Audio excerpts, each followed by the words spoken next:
नमस्ते विद्यार्थी मित्रांनो, वर्ग 7वा स्कॉलरशिप विषय गणित यामध्ये एक्झरसाइज 10.1 मधील क्वेश्चन्स आपण या व्हिडिओमध्ये बघणार आहोत.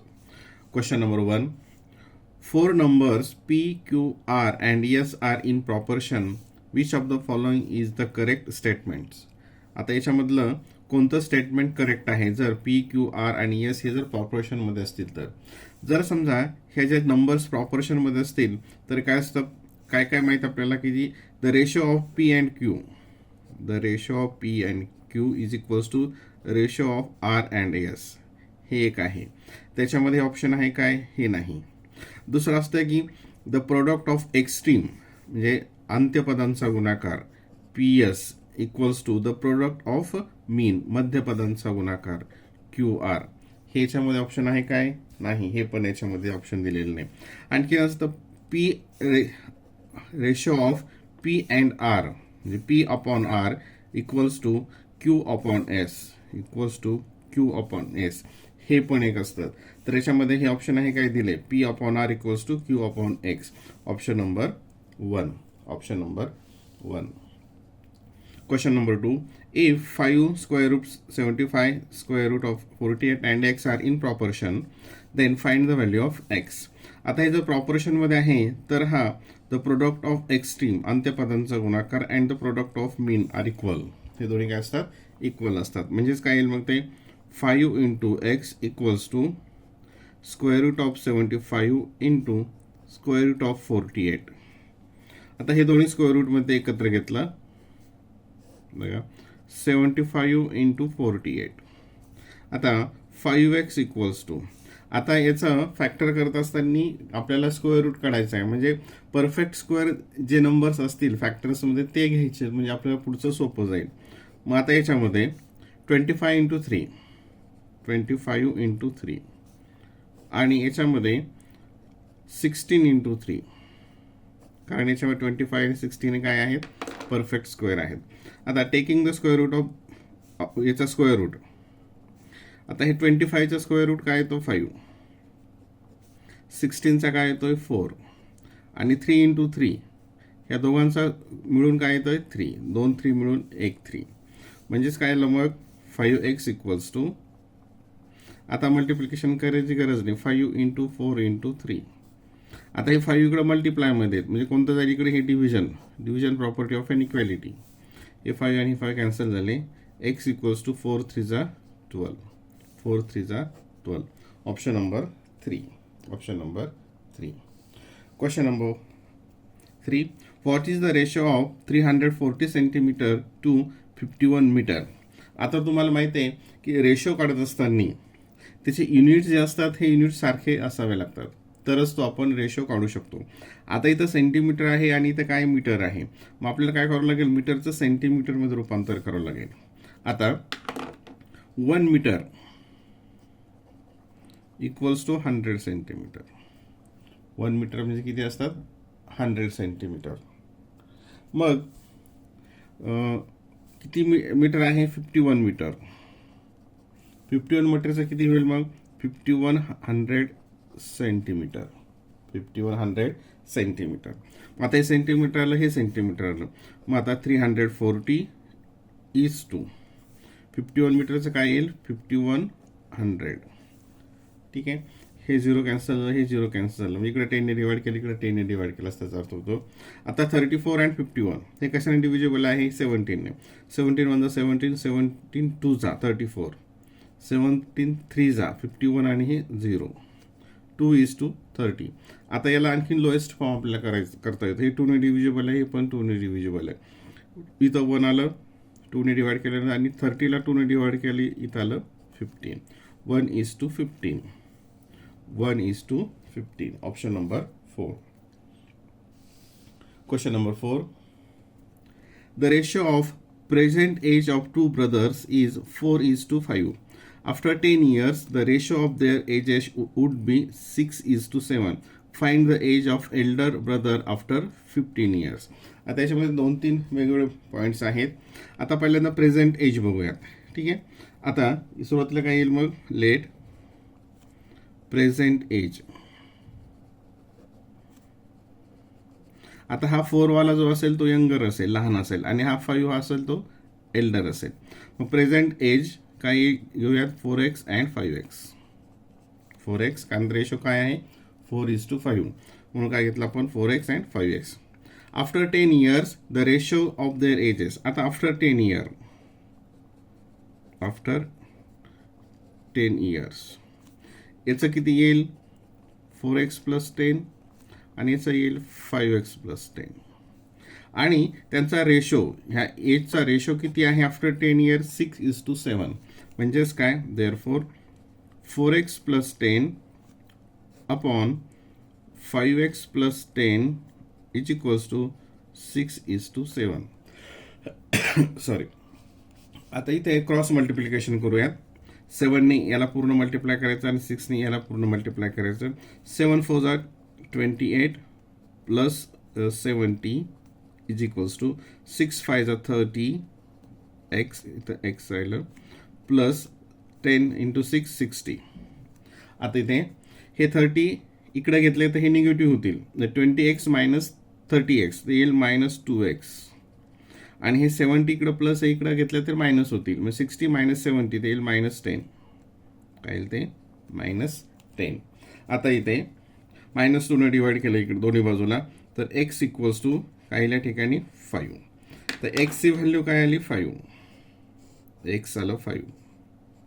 x ची व्हॅल्यू आली 5. मग आता इथं बघा प्रेझेंट, आता इथं काय विचारलं आपल्याला elder brother's age after 15 years. मग आता x ची व्हॅल्यू जर 5 आली तर एल्डर ब्रदरचं प्रेझेंट एज काय आहे 5x. म्हणजेच ते काय येईल 5 इंटू 5 दॅट इज 25. हे झालं कोणतं प्रेझेंट एज. आणि काय विचारलंय एल्डर ब्रदर आफ्टर 15 years. मग आफ्टर 15 years म्हणजे काय त्याच्यामध्ये आणखी 15 ॲड करावं लागतील. ते येईल 40 years. काय येईल ते 40 years. Option number 2. Option number 2. Question number 3. Question number 5. Ages of Sonal and Komal are in the ratio 6:5. If 6 years before ages of Sonal was 30 years, find the age of Komal 5 years hence. Now let बघा today's age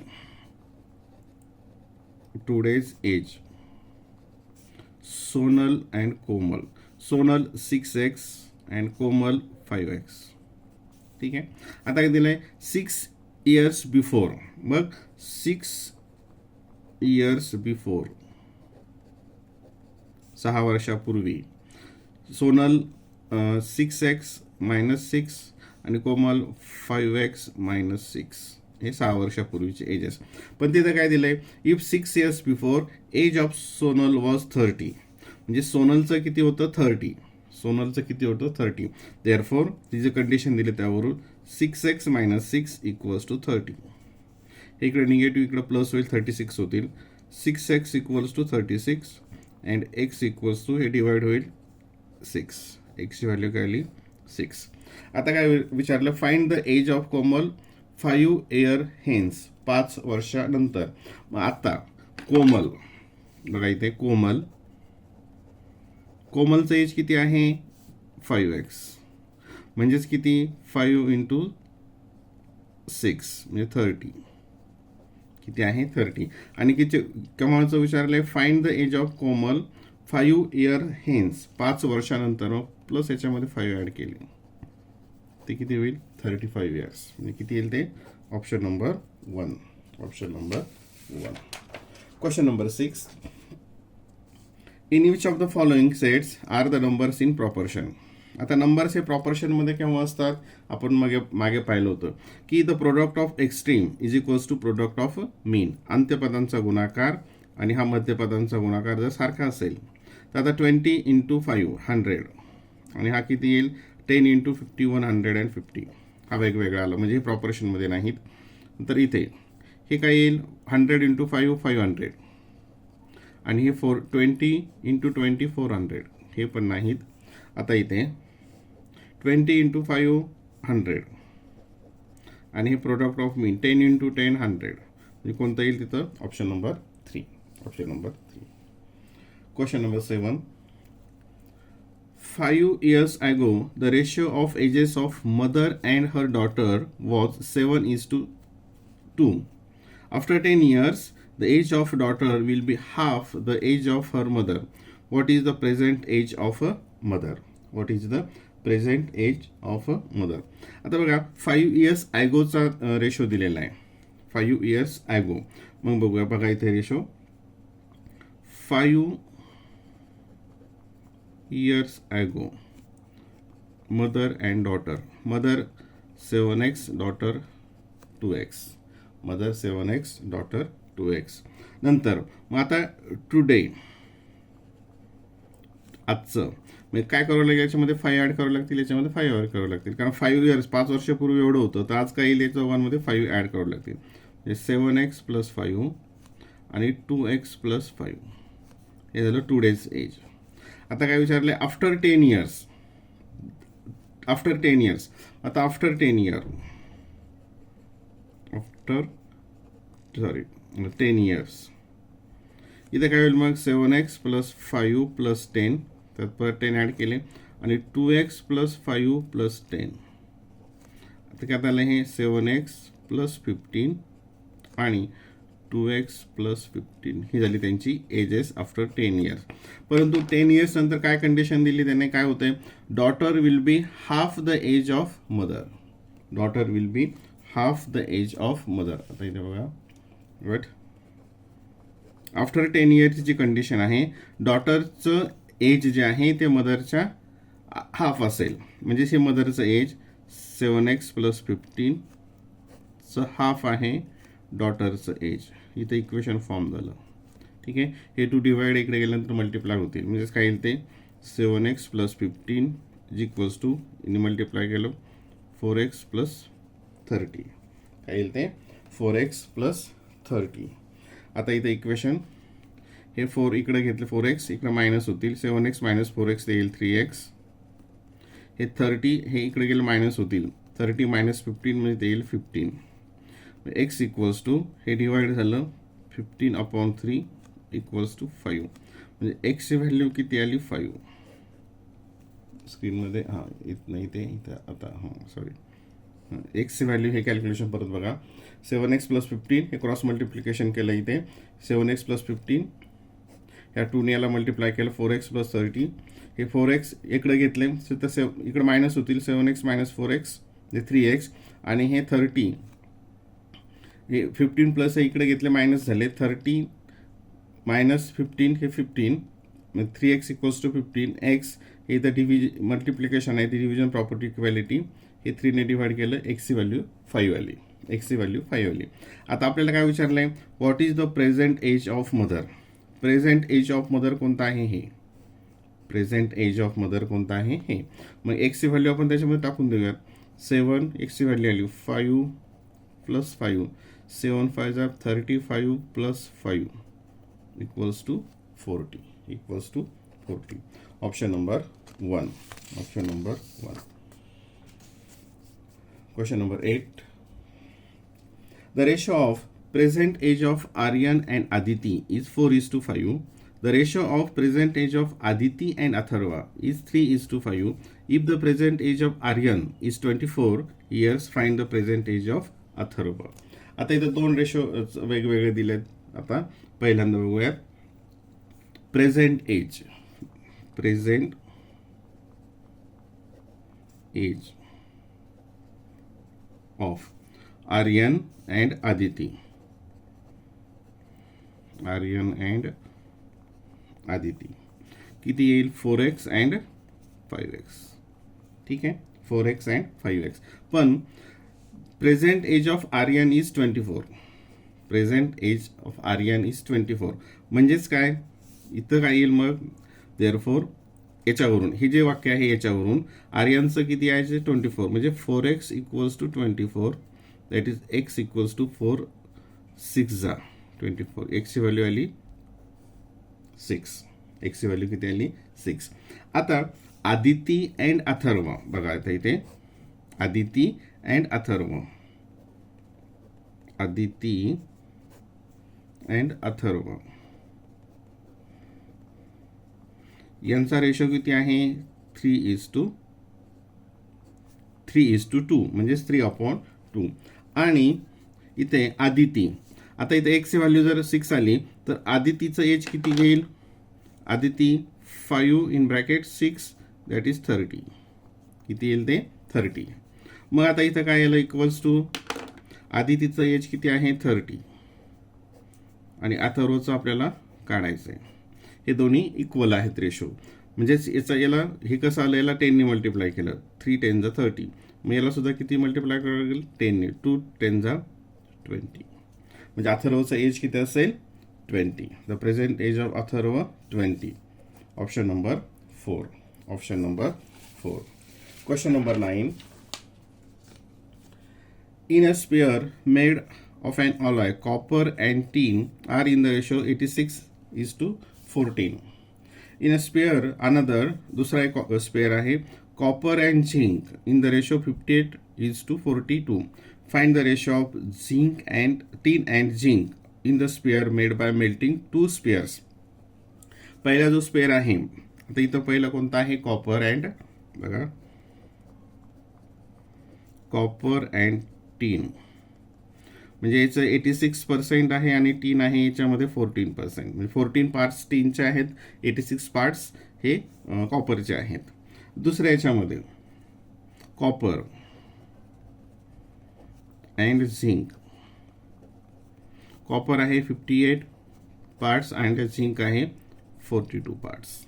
आता हे जेव्हा एकत्र केलं जातील, एकत्र केल्यानंतर काय विचारलंय, जो नवीन स्पेअर होईल त्याच्यामध्ये टीनचे आणि कशा विचारलं, टीन अँड झिंक, टीनचे किती असतील 14 आणि झिंकचे किती असतील 42.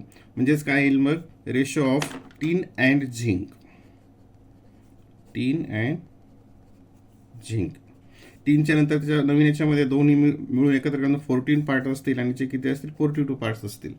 इक्वल्स टू 14 जे डिव्हिजेबल, 14 वजा 14, 14 3 जा 42, म्हणजेच 1:3. यांचा रेशो काय असेल मग 1:3.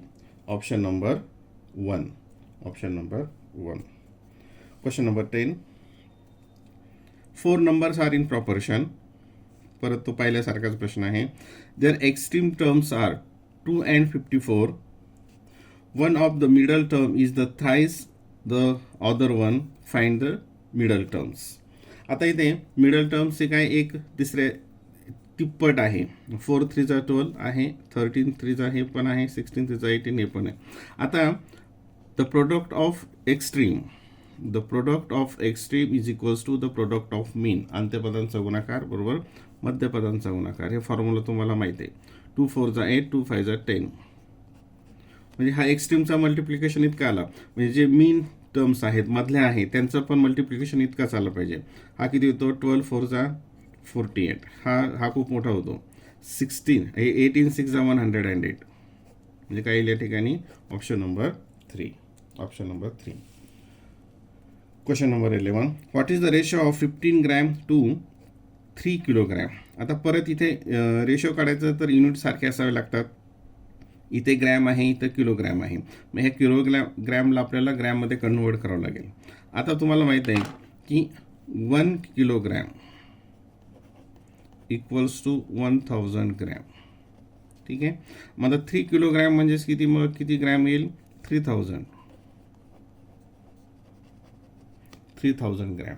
आणि मग इथं 15 ग्रॅम आणि मग 3000. ही 15 ग्रॅम इज टू 3 किलोग्रॅम म्हणजेच काय 3000 ग्रॅम.